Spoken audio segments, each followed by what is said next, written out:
Welcome to the Getting a Church Building to Net Zero webinar. So I thought I'd start with introductions first of all. I joined the diocese in January, so I've been here about 9 months. I was working before I started here in social housing. So I was working in the energy and sustainability team there. Quite a different challenge. It was a large volume of properties, so we had about 30,000, and the objective was to get to net zero by 2050. Obviously, housing presents a very different challenge to a church building, but there's a lot of interchangeability between the two. I'm also studying for a master's degree in engineering currently, and I'm a student member of the Energy Institute. And in my free time, I enjoy walking and bouldering and dining out with my wife when I can as well. Before we carry on, does everyone just mind 20, 30 seconds just introducing themselves, just saying which parish you're from, your name, and sort of what your role is in the parish as well, if you do have one, or if you're just interested in this topic. Do you want to go first, Anne? Oh, you're on mute, Anne.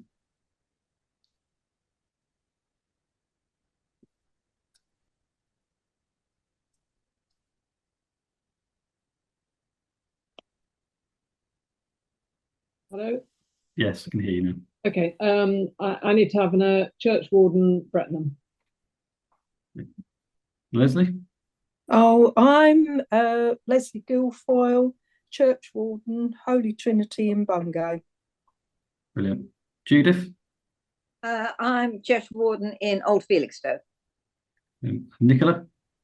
I'm rector of the Breck Valley Benefice, and I'm a deanery eco champion. Lovely. Jane? Hiya, I'm Jane. I'm PCC for Stratton, eco champion as well for the Benefice. That's about it. And I work at the diocese. Yes, that was important, that part. George? George Fisher. I'm lay chair and secretary of Waverley Blythe Deanery, and also lay chair of Shadingfield PCC, which is just south of Beccles. Brilliant. And David, if you're there.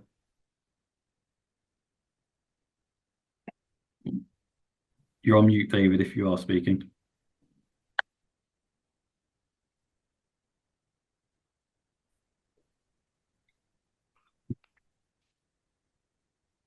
No, that's fine. We'll carry on. Possibly David's microphone's not working. So lovely to meet you all. So thanks very much for coming this evening. So the format of the evening is going to be, I'm not going to tell you what to do because every single church building is different, but I'm just going to go through the sort of common things that the majority of church buildings can do to sort of start working towards net zero. To be honest, it would take me many, many hours to go through everything in a lot of detail. So I realise there'll probably be more questions at the end of this as well, but that's why I'm here. Any questions you do have, you can ask me during this webinar, and if anything comes up in the future, you can get in touch with me as well, and I'll give you my contact details at the end. So I'll briefly touch on what net zero means exactly. I'm not going to dwell on this for too long, but net carbon emissions are all the emissions that, for example, your building generates after any offsets have been factored in. So that's any generation that you do on site. So that's for buildings that might have solar panels. What the source of your energy is. So if you're using a green tariff, for example, and also the type of energy you're using. So if you're burning oil, for example, that will generate more carbon emissions than if you're burning natural gas. And that's why all fuels aren't created equal when it comes to carbon. Oil is actually one of the most polluting in terms of the amount of carbon it generates per unit of energy. And gas is relatively clean compared to that, but it still generates a lot of carbon. So the focus on this webinar, I'm not going to be speaking about travel and the like, or other buildings. This is going to be specifically about church buildings. So the first place to start really is getting people on board in your church and building a team. It doesn't have to be a big team. It might even just be 1 or 2 people, but you really want a group of people, ideally, depending on the size of your church, to start moving net zero forward. It really is a team effort. And that's the same for me in the diocese. I rely on people around me to also do things because it isn't really possible for me to do it on my own. And you'll find that the more people you get involved, the more energy there will be, and the more opportunities there will be to sort of reduce emissions and to do some positive things in your building.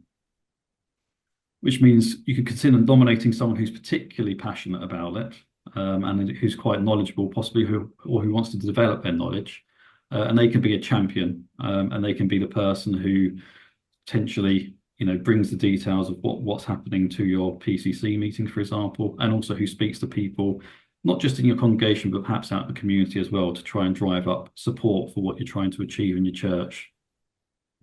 One thing I will say is if you make it a regular topic at the meetings you have in your church, whether that's PCC meetings or otherwise, it just helps to maintain momentum. If it's something that gets mentioned perhaps once a year, you might find it can fall by the wayside. So it's a good idea to have it, even if it's just for a couple of minutes, to say, what's our next step. But we'll get into the details of how those meetings would sort of be managed, as it were, as we go through. And ultimately, everyone can be involved: clergy, PCCs, church wardens, but also members of the congregation as well, and members of the community. Everyone can have a role to play in achieving net zero. And ultimately, we talk about technology a lot, but it's actually the people who are the real key to achieving it. Once you've got that team together, you then need to start thinking about why you want to achieve net zero.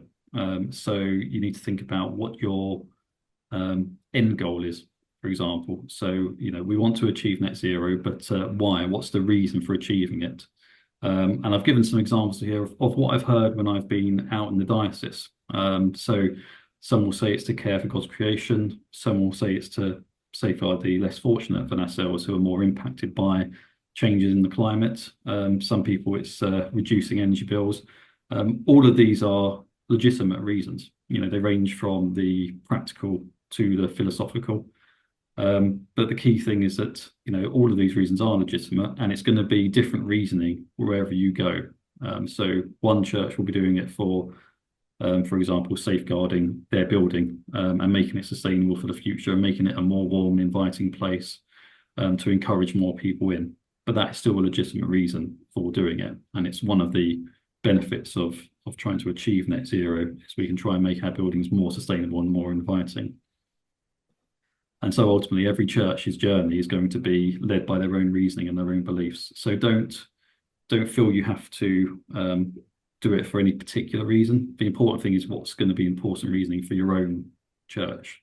And ultimately, if you've got that reasoning, you're more likely to then have that sort of passion and commitment, as it were.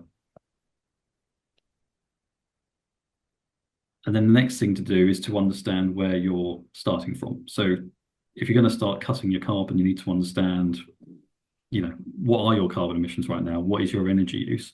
If you don't know what that is, you then can't start cutting it, because you don't know that what you're doing is cutting it. And the best place to start with that, in terms of the energy use in your building, is looking at things like your energy bills and seeing how much energy you've used during the course of the year. And there are tools available out there to calculate your carbon emissions. One of them is the Church of England's energy footprint tool. In that, you just put in your energy usage for the previous year. So the tool's closed this year, but it'll reopen again at sort of the end of February, start of March. And what they'll ask for is how many kilowatt hours of electricity did you buy in 2024, it will be when it opens next year. How many units of gas did you buy, or how many litres of oil? And it takes that information, does some maths in the background, basically works out how many kilograms of carbon each kilowatt hour generates. And then at the other end, it then spits out your net and your gross carbon emissions, depending on the information you've put in. Just a show of hands, who's used the energy footprint tool or is familiar with it and knows what it is? So I saw Nicola has. George has as well. And Judith. Brilliant. Okay, so those of you who haven't, it's a tool that's through the parish returns portal, and it's in the same place where you might input the statistics for mission, for example, and also return of parish finance. What I suggest churches do, the return of parish finance and the energy footprint tool take very similar information. Because when you do the return of parish finance, you have to input the amount you spent on utilities. and the energy footprint will ask you how much you've bought in terms of utilities, in terms of your electricity. It's a good time to do both, really, if you've got those bills to hand. So it might well be your treasurer is the best person to do it, and they may well be familiar with it. The other way to get the information, if you have a smart meter in your church, you can usually download the data. That actually makes it quite easy to then access and see how much you've used in a year. I don't know how many people have smart meters, but you do occasionally hear horror stories, but they've definitely improved quite a lot in recent years. So one of the things that we'll be encouraging people to do over the next few years is to move to a smart meter to make it easier for you to see where your energy is being used. And just for the benefit of anyone who's not familiar with the footprint tool, this is what it puts out. So I've got rid of the actual figures because this is taken from an actual church in the diocese, and I don't want to make it obvious which one it is. But it shows you essentially what your emissions are over time. So if you fill it in every year, it tells you what your net emissions are. And as you can see, between 2020 and 2023, this church had a spike in 2021, but they've managed to reduce it steadily in the 2 years since. So they're on the right trajectory towards net zero. And one of the ways they did that was moving to a green electricity tariff, which you can see has reduced their electricity emissions from about 8% in 2022 to about 2% in 2023. We'll talk about green tariffs a bit more in a moment. But that's a really useful sort of just a snapshot of your journey. And as I say, when you're putting your actions together and doing them, you can then see the impact that they have. So the next thing to do, when you know how much energy you're using, how much carbon generating, it's then thinking about where are you using that energy. Best place to start is to look around your building, think about where it's being used and when it's being used. It could be as simple as going around with a bit of paper and saying we have, X number of light bulbs, we have a fridge, a kettle that's used periodically. Really, it can be as basic as that. Obviously, the bigger your building and more complex your building is, the more things you're going to have to write down. It'll give you an impression of where your sort of main sources of energy use are. And generally speaking, in churches, as this graph shows, it's usually heating and lighting makes up the bulk. So heating is over 80% of the average church's energy use. And that could be one source of heating. It might just be you've only got gas, or it could be a multiple. You could have pew heating as well as radiators, along with infrared. But generally speaking, that's the kind of makeup we're seeing across churches in terms of how much energy they're using. It also helps you to plan how you can reduce your energy use. So if you walk around and you see, okay, we've got every single light bulb on in the aisle between the hours of, say, 9 a.m. until 3 p.m. If you can separately switch those bulbs on and off, it might be you can switch some of them off without affecting the light levels too much, and you can then reduce the amount of energy you're using. This is something that's easier to do in a smaller church building. For the larger and more complex buildings, you might want to consider getting an expert to look at this for you. And so when I say an expert, there are energy consultancies out there who can do an audit of your building and identify opportunities to save energy and opportunities to reduce your carbon emissions. There are discounted or partially subsidised audits available through parish buying, but they are still £300 or £400, I think, in total. So they're not cheap because it does take someone a few hours to go around your building. But generally speaking, I would recommend that for the large buildings. The small rural churches aren't going to get the same benefit as a large church in the middle of Ipswich, for example, somewhere like St Mary the Tower, as an example, just because of the differences in how much energy you're using and how often those buildings are used. But again, if anyone wants to know more about energy audits, we can discuss that as well. So next, when you're starting out, make sure your building is well maintained. I know this gets said again and again and again, but before you start working on net zero, you want to make sure your building's in a good state of repair. And the reason for that is it's a really good first step getting towards net zero. A well-maintained building tends to be more energy efficient. A very common one is gutters and things getting blocked and then sort of overflowing and making the walls wet. A wet wall is going to transmit heat a lot more readily than a dry wall, about 40% more readily. So you're going to lose significantly more heat for a wall which is damp because gutters and the like are leaking. So this was a slide I put in the last minute because I'd forgotten to add it, but actually it's a really important step. And then once you've got the building in a good condition, it's maintaining it in a good condition while you're doing the other things. It's easier said than done, but I can't overstate how important that is. And then once you've done all that, the real key step and the step that's going to really help you to decide what to do is to agree an action plan, how you're going to actually reduce your emissions. A net zero carbon action plan basically tells you what actions you're going to take when, so you'll have some timescales in there. It's not going to be the same as a project plan. It's not going to be as precise as that, but it might be you haven't got LED lighting yet, and you'll say we're going to make sure we've installed LED lights by the end of 2025, for example. We're going to make sure that we have investigated how to replace our heating with a non-carbon source of heating in 2026 for replacement by 2028. That's just some examples. And when you do that, you can then put down some estimates of how much that's going to cost you as well. There is a document that the Church of England put together that gives some approximate costs of how much things cost to do in certain size church buildings. But the best way of finding out is to get a budget price, for example, from an electrician. And I say a budget price because it's rather than a quote. This will be the ballpark, so you can at least put down what it's roughly going to be before you then start seeking quotations. And there are some tools available to help you put that together. There's the Practical Path to Net Zero Carbon. That's the Church of England document, and that just gives. It's 2 pages currently. It's being revised at the moment, but it gives you some simple steps that you can do, starting with the relatively easy, anything from putting pew cushions down to putting carpets down in an area just to make it feel warmer, all the way through to the sort of the more expensive and more advanced things like putting in a heat pump if you've got a particularly busy church, or installing solar panels on your roof.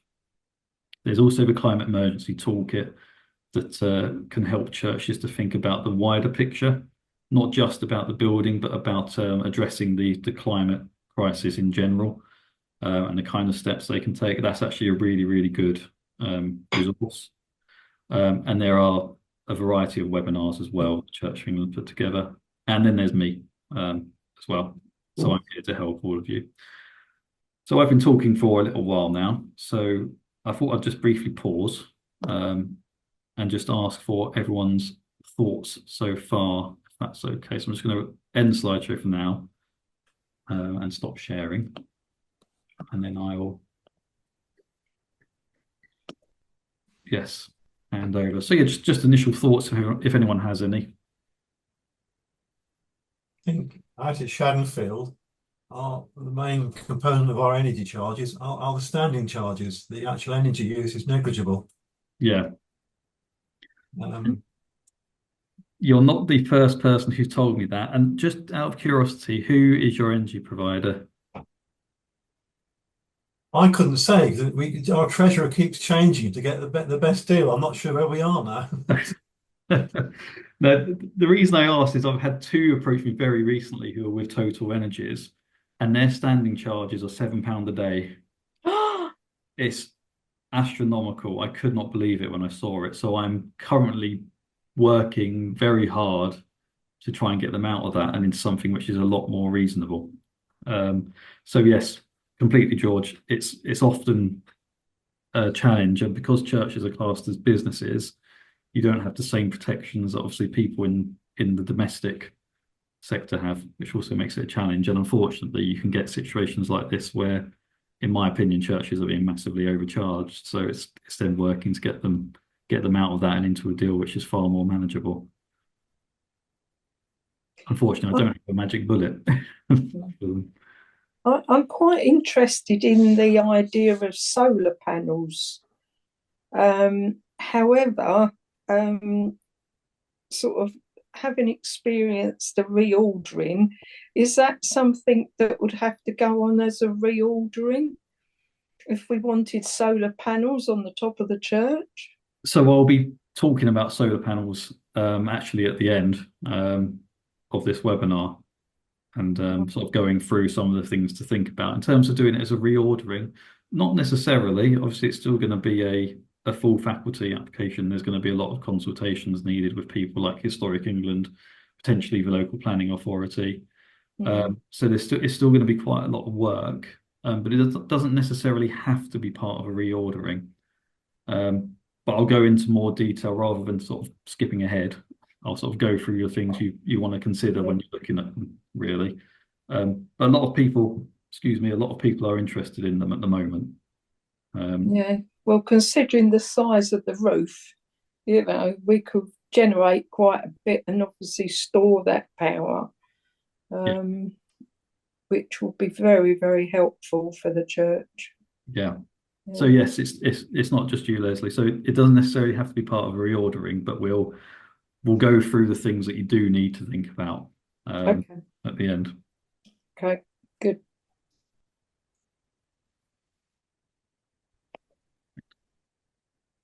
Anyone else, or is everyone happy for me to carry on? Right, okay, so go back to sharing. And hopefully everyone can see that. So, moving swiftly on. So what happens next? It's, well, taking action. So you've got your action plan together. And it's then deciding what actions you're going to take. So what I've put here is something called the energy hierarchy, which is taken from the Energy Institute. And the idea of it is to kind of show you, in what order you should be prioritizing the actions you do. So the things at the top of this list are the most desirable things and the things you want to start off by doing. And then the lower down you get kind of is the things you do further on in the journey. I've removed the bottom two because they're actually undesirable, hence why they're orange and red, because they're using fossil fuels. But the first thing really is looking to reduce your demand. Generally speaking, these don't have any cost, any upfront cost at all, because the idea is to save energy and to ultimately reduce carbon emissions. And it includes things like switching off the lights, for example, or reducing the length of time the heating's on for. So those are the things that can be done that don't really cost anything. They're just reducing the actual amount of energy you're using. The energy efficiency is when you start to look at doing some actual work, like it might be changing your lights to LEDs, for example, if you haven't already, because those are more efficient. So you might have lighting on for the same length of time, but it will use less energy. Also using more energy efficient appliances, and reducing heat loss through things like draft proofing and insulation. Those will be classed as energy efficiency works. And then once you've done that, that's when you start looking at the low carbon options. So that can include things like low carbon heating. So replacing your, for example, if you use oil or gas, replacing that with an alternative, an electric system, for example. And that's actually, in our diocese, we're quite fortunate because about 2/3, I think, of churches in our diocese are already using electric heating and don't actually use fossil fuels. So compared to some dioceses where about 3/4 are using fossil fuels, we haven't got quite as far to go in that sense. And that's going to be a big challenge for those dioceses in particular to move away from fossil fuels. Other low carbon things are things like using a renewable electricity tariff, for example. It means you're sourcing your energy from a renewable source and also generating energy on site with solar panels and the like. That's also low carbon. So that just gives an indication of the order of doing things, really. So the first one, as I mentioned, was demand reduction. It's just looking at what small changes can be made. Is it possible to switch the heating on later, or switch it off earlier, so that if you've still got heating in your radiators, you're still making use of that heat even though the boiler isn't running. Do your floodlights need to be on all night? There are quite a few churches that switch their floodlights off at like 11 p.m. midnight. I don't know how many in our diocese keep them on all night, but I know I've been elsewhere where I have seen them on at 2 or 3 a.m. I do question what the value is of having the lights on that late. And then it's the little things like, putting up signs and posters of reminding people to do things like switching off lights. But when it comes to those posters, it makes sense to renew them from time to time. If you've got the same piece of paper there for 2 or 3 years, people are going to get used to it. They're not going to pay attention to it anymore. It's just a reality. We as people get used to seeing things and we don't actually take the information in. So refreshing them from time to time and potentially changing the sort of information that's on them is another good way of keeping people engaged. And that's, if you do have a champion, that's the kind of thing they can do. So you've probably heard a lot about quick wins. If you haven't, you probably will be over the next year or so. These are the small, inexpensive projects that can have a fairly noticeable impact. So a quick win would be, if you don't have to replace your light fittings, you can just swap your bulbs. Relatively cheap, relatively easy, unless they're incredibly high up and you need a scaffold to get to them. Putting in loft insulation, if you've got a church hall with an easily accessible loft space. Putting cushions on pews, that kind of thing, which is relatively cheap, can make people feel more comfortable and feel warmer. Swapping to a green tariff is another quick win. It doesn't cost anything up front. As George mentioned, standing charges can be quite expensive, so that needs to be, tempered with the fact it does need to be, sustainable for your church. You don't want to be paying an arm and a leg and then not being able to do the things that you want to do in your church building. But the value of green tariffs is really coming in line with standard tariffs these days. It's getting very, very close to being on a par. And the image here just shows that that's a radiator which has become sludged up at the bottom. So there's a lot of sludge at the base, and hence why there's only heat coming out the top of it. So you're heating the same volume of water in that heating system, but you're not getting as much heat out because of the sludge that's in the radiator. Clearing that out would be classed as a quick win because you're getting more heat out, you're making the system more efficient, and you're actually going to extend its life because the boiler's having to work harder to pump water around the system that's sludged up. But that's just one example of another quick win. Once you've done quick wins, for the majority of rural churches, if they swap to a green tariff and they're already using electric heating, they're pretty much there, to be honest, in terms of their journey to net zero. They'll be emitting very, very low levels of carbon. And for the churches that are using more energy, this is an example of a church, I believe it's in Ipswich, which is currently emitting about 30 tonnes of carbon from its gas and electricity use. If it were to swap to a green gas tariff, which is a tariff that uses biomethane, essentially, and swap to a green electricity tariff, you can see they can reduce their net emissions by 87%. And in terms of actually upfront costs, there isn't any upfront cost to them. There might be a slightly increased cost in their energy bills. But it just shows that that's a very simple step that people can take to really reduce their emissions. Now, if you've got a bigger church, at this point is when you start looking at your bigger projects. So in terms of carrying out projects on a larger scale, that's when you're looking at things like completely replacing your LED lighting system. In a large church which is unlisted, I know we've got a couple of 1970 churches that would be putting cavity wall insulation. That's quite a big job when it's a large building. You've probably seen quite a few churches that have got a glazed lobby or a door. Debenham Church is a good example where they put a glazed door in so that people can still see into the church, but obviously it acts as a draft barrier to help keep the sort of the cold air out of the church when it's in use. These are sort of the bigger jobs. Solar panels we've mentioned already, and replacing your heating system if you're using gas or oil. That's also quite a substantial piece of work. So this is when you're looking at things like getting your architect involved, and looking at sort of potentially employing experts, for example, if you're looking to replace your heating system, to give you some advice about what system is going to be suitable for your building. I've added a further thought slide here, just in case anyone had anything to say. I haven't got anything in the chat, so if people are happy for me to carry on, I will do. If anyone does want to say anything, just let me know now.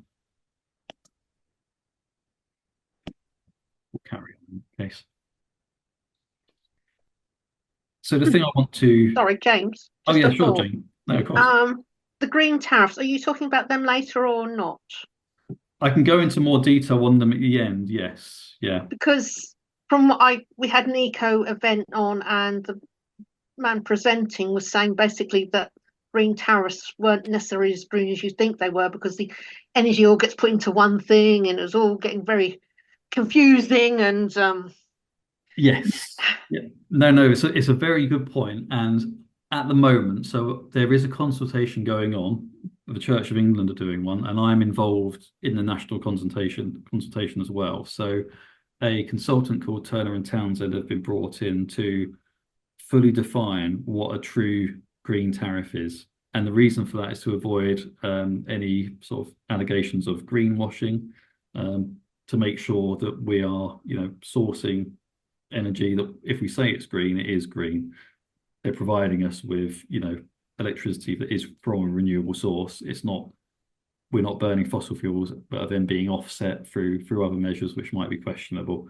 So you're absolutely right, Jane. Yeah, and at the moment that is in consultation. So once that consultation is complete, which I'm hoping will be in the next few months, it'll be publicised, and we'll then be able to give a much clearer indication of what exactly constitutes a green tariff. So no, I'm glad you raised that. It saves me bringing it up at the end. But yeah, so that was going to be sort of my final thought on it was, when it comes to the green tariff, it's worth waiting until that consultation's done. It'll just give you a bit more confidence on if it is something an avenue you want to go down and pursue. You know what you're looking for. brilliant, thank you. And you can get it with confidence. No, thank you. Right, so the biggest thing I think for churches, in my experience so far, is the heating. How many, just a show of hands or a thumbs up, how many people have fossil fuel heating in their church? So that might be gas, oil, or bottled gas like Calagas, for example. Yeah, Judith, George, anyone else? Anne or Leslie? Well, Judith and George, you've got the you've got quite the big challenge, I would say, in terms of moving away from fossil fuel. Just out of curiosity, is it oil or gas you're using? LPG, LPG, okay. big LPG radiant heaters, Yeah, okay. which we have on for about an hour a week. Yeah. We're on gas. They have the effect of moving the congregation towards the back of the church because they put out so much heat you can't bear to be near them. That's where the warmth is. Yeah. It's, do they vent outside or do they just vent inside when Vent inside. Yeah. Yeah. Okay. Yeah. So I'm guessing, do you have issues with condensation inside the building? No, it's so big and airy. Yeah. Okay. Yeah. That's quite a common problem with LPG, is because it releases so much water when it burns, it can be a problem. But that's good. If you haven't got any issues with it, that's positive. So in terms of looking at heating, and to be honest, even for the churches which are currently electrically heated, it might get to a point where you want to consider, is there anything else you can do? Do you want to make your building more inviting, for example? So the main thing really is to look at how your building is currently heated, and how you're using your building. So that's, how often it's being used, how many people you have in, where they sit. Try and heat people, where they are, really, rather than trying to heat the entire building. It's kind of the philosophy of heating large open spaces. If you go to a warehouse, for example, you don't tend to try and heat the whole building. You try and heat where the people are. And the other question for Judith in particular, if you're on gas, and George as well, is, will you need to upgrade your electrical supply if you move from fossil fuel to electricity? That's a really important consideration because it can be quite a big piece of work. And you don't want to have something planned and then find out, at the last minute that you need to upgrade your electricity first. I did think of looking at the heated cushions. Yes. Tony Orwood was pushing get people to recharge their cushions at home and bring them to church. Yeah, so sit and heat, that is one of the options. Yeah, so those are I've sat on them. It's a bit like sitting in a heated seat in a car, really. Very, very similar to that. And actually that can be quite good to combine with other things. So I mentioned pew cushions before to make people feel more comfortable. If you've got pew heaters in your church, for example, that keep your lower half warm, even if you've got infrared to keep your upper half warm, having a heated cushion underneath you gives you a barrier between the wood, obviously, and your body. Whereas if you're sat on the wood, the heat's going to leave your body and go into the wood far quicker than if there's a barrier between you and the pew. I'd say they're a good supplement, heated cushions. I wouldn't necessarily say they're the only system you would want necessarily, but they definitely have their place.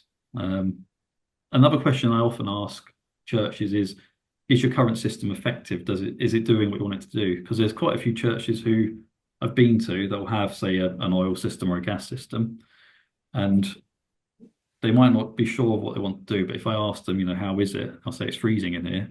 Evidently, it's not working. The system they currently have isn't doing what they need it to do, which is to make people feel more comfortable. And actually, that's a good chance to then look at the system as a whole and see what needs to be done to make your building more inviting. For those of you who are heating space, so Judith and George again, understanding how your building warms up and cools down can be really helpful. So there are data loggers available that let you see how the temperature increases. And quite often with church buildings in particular, is you'll see a graph of temperature going up, and it will reach a certain point and then it will level off and go up very slowly. And obviously, if you keep the heating on beyond that point, you're almost starting to waste energy, really. So knowing that detail means you know exactly when you need to switch your heating on and switch it off to get the most efficacy with the minimum amount of energy, really. So that's quite an important thing. I won't go into detail on that now because it can get quite technical. But if it's something you want to discuss, I'm very happy to run through that with you and let you know where you can get that sort of information. And the last thing I'll mention is about expert advice. You might need, if you're going to be looking at heating the whole building and using a heat pump, for example, if you were to have a church that was well used, I'm talking probably minimum 4 days a week for a heat pump to really start to look attractive. 4 days a week, you would need, consulting engineers involved to do a really robust design to make sure you're getting a system that can provide sufficient heat to that building. Heat pumps are a very good piece of equipment, but they do need to be designed properly. That is key. So I mentioned here about looking at all the options available to you. So the thing with heating, I think sometimes we have a tendency to pick one option and use that, whereas actually sometimes a combined approach might be best. As someone mentioned, the heated cushions there. In another place, it might be that you have some pew heating and some infrared heating and combine the two. It might be in some of our gas churches, they also have infrared to supplement it in areas where they don't have any radiators, for example. Or if they enjoy having a coffee at the back of the church, and obviously it's a lot of people in a small area, they'll have infrared to target that area just to keep that area warm while people are having a sort of social occasion. And this again is another reason to look at all the options that are there. Involving your architect is important. So the one thing with heating is it can have an impact on your building's fabric, just like almost anything can. So if you have fluctuations in temperature, in particular in a historic building, that can cause some issues with the building fabric. I'm not an expert on that, hence why I suggest speaking to your architect if it's something you want to find out more about. There is some churches I know of try to maintain a certain temperature to conserve their building, but there is some research going into that at the moment to see what the optimum is in terms of, do we need to maintain the temperature to actually conserve historic buildings? Because I think it's sort of a established wisdom, but it's difficult to find real sort of hard evidence for it. So I know there are studies going on at the moment looking at that. I've mentioned about not focusing on a single solution. And more than anything, it's what you want to achieve. I think, again, it's going back to that team that we started off with. What do you want to achieve in your church building? Do you want to achieve if it's a very small church, is it just you want somewhere comfortable for people to worship, and then a space where people can socialize at the end of a service, for example. It might be as simple as that.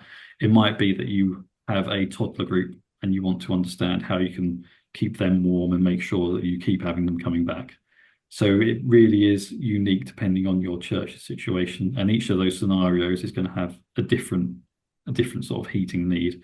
And this is why I'm not going into the full details of heating, because again, I could probably do a whole webinar just on heating. I've probably already spoken for quite a while on it. These are some of the common options you see in churches. I just thought I'd mention them here. So pew heaters, you can see the image there. So the small image at the top left, there are infrared heaters there, and there are the little white bars that are high up on the wall. It shows kind of that the design has come along quite a long way. You can get units that don't look as industrial as some of the older units did, where they were like almost like chrome with glowing bars in them. You do get units that don't glow now, so it has improved. You know, technology has come on quite a lot. The bottom right shows the halo, the Herschel halo, I believe they call it, or Corona, some people call it. So that unit is just infrared heaters all the way around, and hangs and obviously provides a cone of warmth underneath the unit, and actually they can blend in quite well into a church building. And there's an image of a heat pump there. More than anything, that's there because that's outside a church building. It just proves that it is possible to get permission to put a heat pump in a church more than anything. But there's also electric boilers, electric radiators and storage heaters. I would say electric radiators and storage heaters, you're probably going to be looking at using those in small spaces. So for example, if you had a small self-contained vestry, you might sort of put a storage heater or an electric radiator in there. But in terms of heating a whole church with electric radiators, you might start getting to, you know, quite expensive running costs at that point. Two things I haven't mentioned here. One is biomass. People do ask me about biomass. There's some challenges with biomass, particularly in a church environment. One of the big ones is the storage of the fuel. You know, where do you put the silo to store your wood chips or your wood pellets? That can be a challenging thing to do. The maintenance of biomass boilers tends to be a bit more complex and more expensive than it would be for an oil or a gas boiler. And biomass supplies aren't necessarily sustainable, so it all depends on where the biomass is coming from. If you're taking land away from food production, or worse, deforestation is happening to make space to grow fuel crops, then it's not a sustainable source of energy. And I've had quite a few people ask me about hydrogen as well. There are some challenges with hydrogen.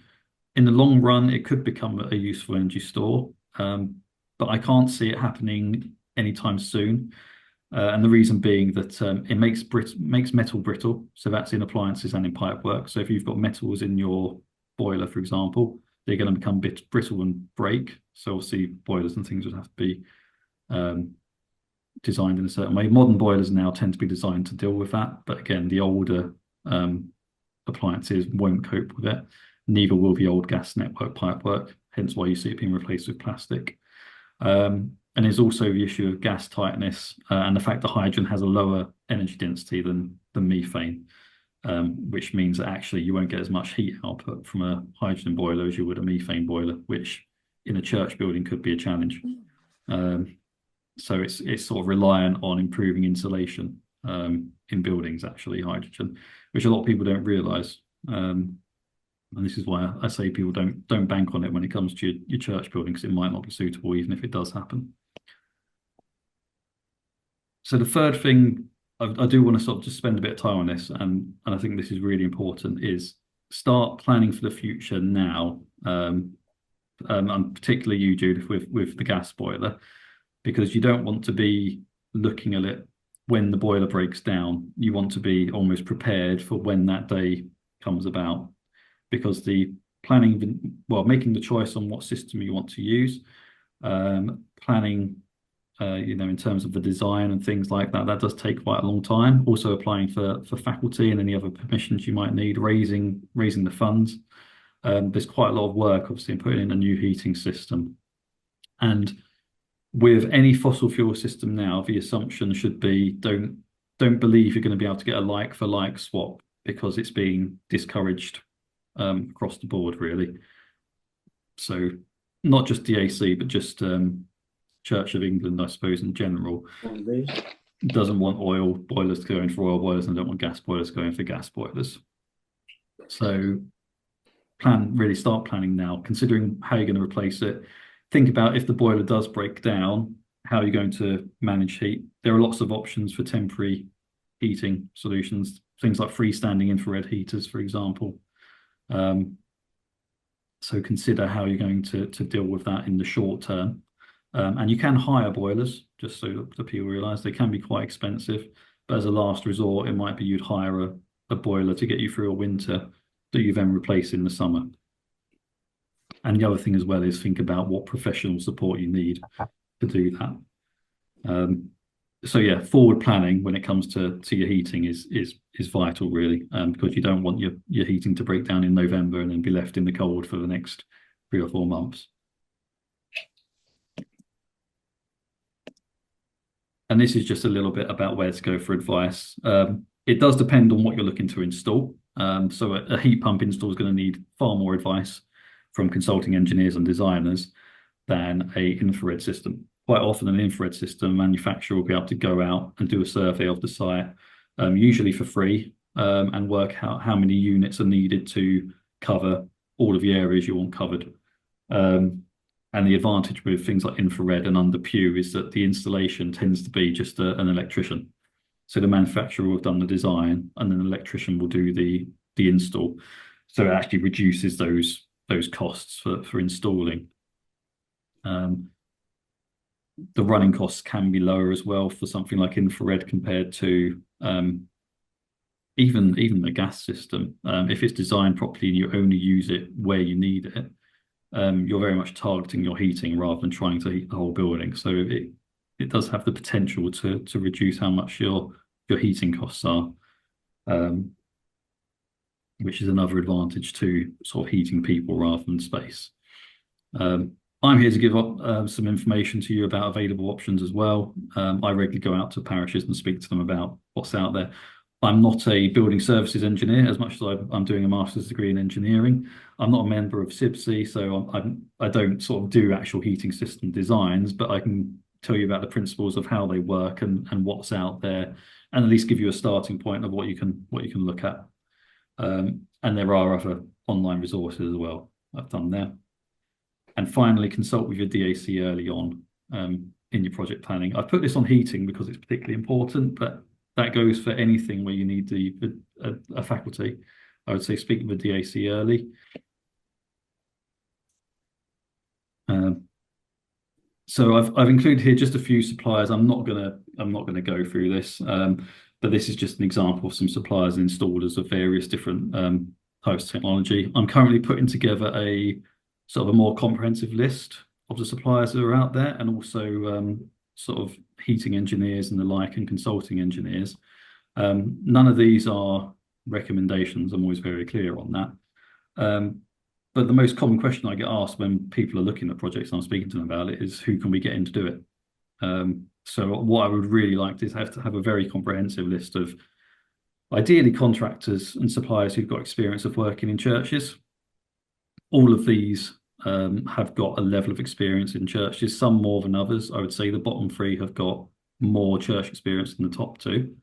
But the top 2 have done some work in churches, and they're looking to do more, obviously, now that the Church of England is working towards net zero. So to be honest, what I really want to do is to make it as easy as possible for people to sort of take a project idea and sort of move it forward, and sort of know where the information is and who they can approach and who they can contact to then find out more information and get designs done and that kind of thing. That's a really big thing for me, because I don't think it's very easy for people at the moment to get that information.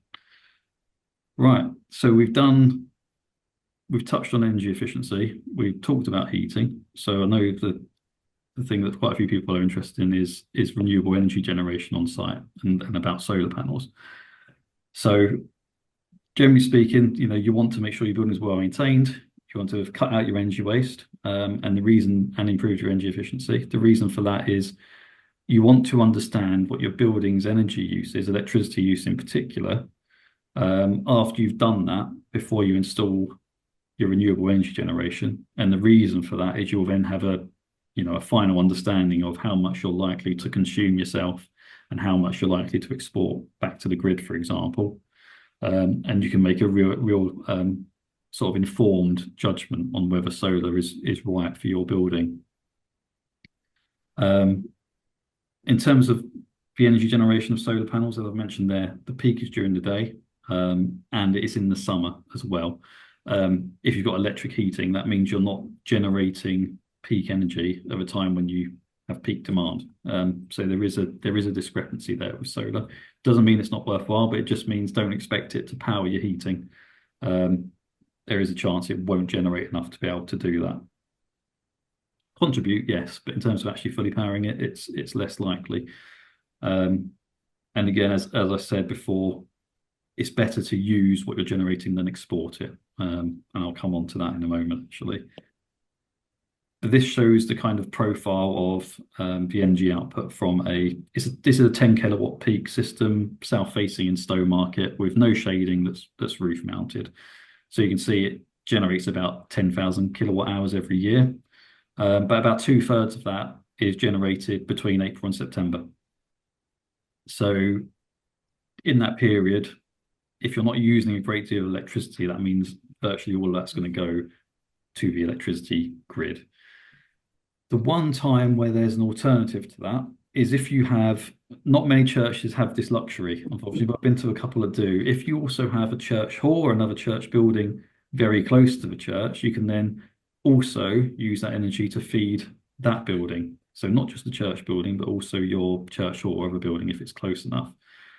But it does have to be pretty close by. If you start getting, the other side of the street and things, you're starting to have difficulty.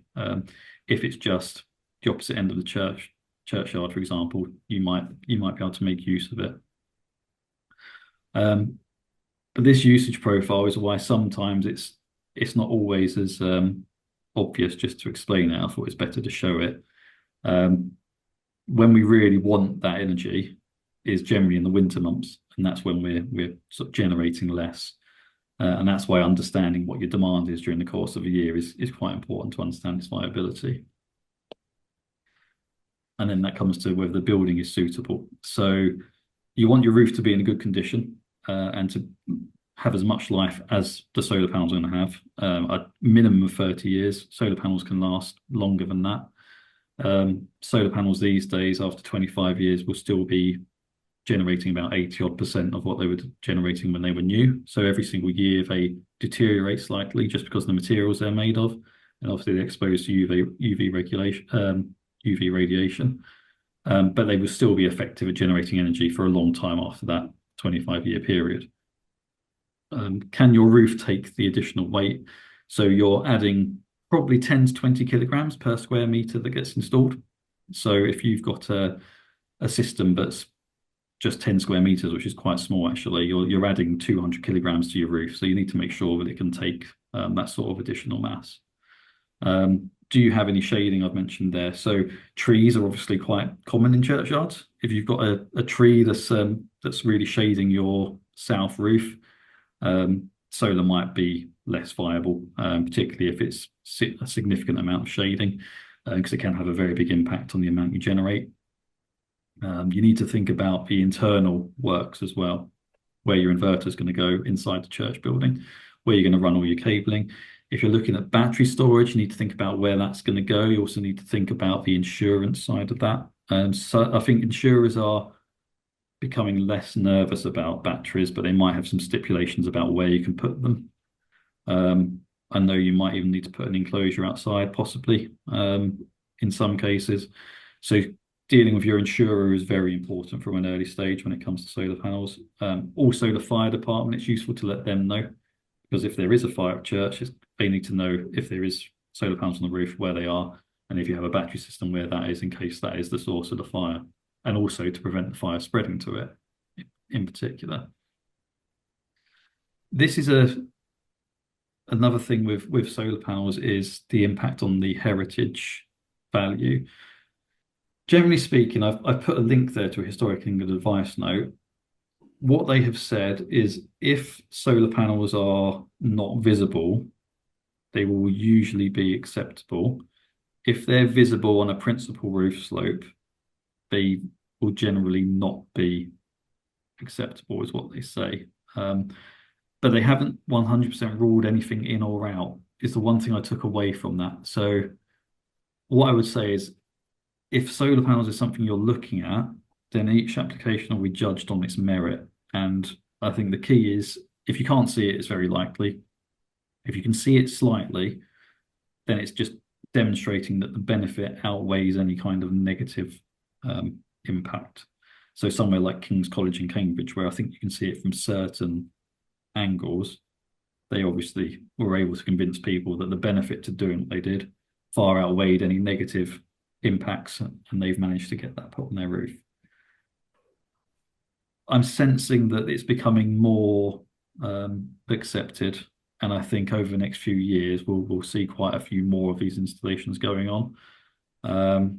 That's the feeling I'm getting, and I know the Church Buildings Council are generally quite pro when it comes to solar panels, which is a very good position to be in.